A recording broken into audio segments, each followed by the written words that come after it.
Hi everyone, my name is Elizabeth, and today I'm going to be continuing my series about my testimonies. And today the testimony I'm going to be sharing with you all is the birth of my son Solomon. And for those who know me, I did not have a difficult pregnancy.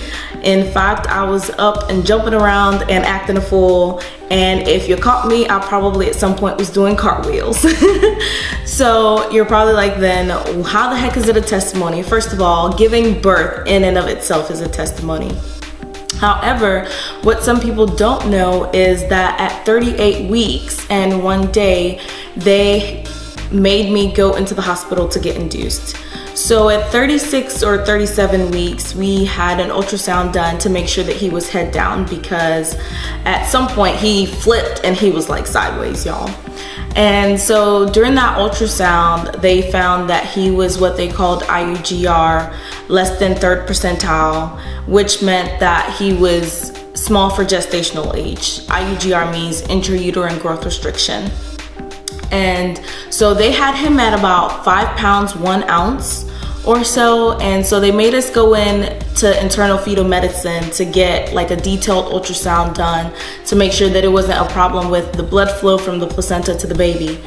Needless to say, we went in to get the ultrasound done, and the doctor comes in and she goes, "I have found absolutely nothing wrong. The placenta is good. The placenta is at the age that it's supposed to be. The blood flow is good. And I think that the best thing that we can do right now is have this baby. You are technically term, so we can go ahead and induce you." And it was just, I was very shocked. Like, I was literally shell shocked, y'all.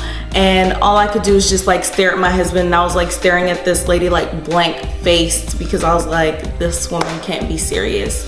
And so she was pretty much like, you know, what happens is this is a healthy baby.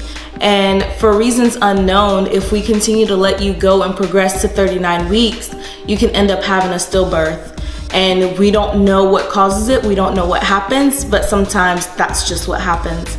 And so, of course, me being shell-shocked, the only thing that comes out of my mouth to her is, "So we have a concert next week, Saturday. Is there any way that we can postpone this till then?" And I'm pretty sure she looked at me like I had grown horns and a tail, because she was like, this woman can't be serious. But y'all, I was. It was a Yasm concert, and I had practiced and I was ready to go. But that just wasn't God's plan, you know? So hubby and I, we went home, we cleaned the house, we went shopping, because I was like, I'm not ready. And I got my favorite food, of course, Chick-fil-A. And we rolled in, and because he was intrauterine growth restriction, the midwife that I had had throughout my pregnancy was no longer able to take care of me. And so I had a doctor whom I've never seen before, never met before, and she pretty much told me that because he was only 5 pounds at 38 weeks, that there is a possibility that I might end up with a C-section, because he's not big enough to put the weight and the pressure on my cervix for my cervix to dilate to 10 centimeters.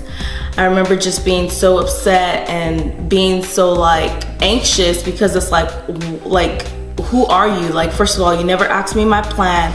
You never asked me the things that I wanted to do, and you're just coming in and telling me these things. However, throughout my pregnancy, my husband was my rock, because for some of you guys that don't know, a lot of people have miscarriages early on. And so we actually waited till I was about almost 3 months to tell anybody that we, well, not anybody, but a lot of people that we were pregnant, family included. And we made sure that we focused on the scripture that says that, you know, God will not allow us to be barren, and that he will allow us to live a full lifespan. And so it was pretty much, this scripture was the point of my focus, and the point to not live in fear or anxiety, because God has not given me those spirits. And my husband just constantly reminded me that, you know, these are God's promises, and we have to hold him to it, because these are the things that he has set in stone for us. And so throughout the pregnancy and even throughout delivery, I was just focused on that word and focused on God's promises, and he really just brought us through.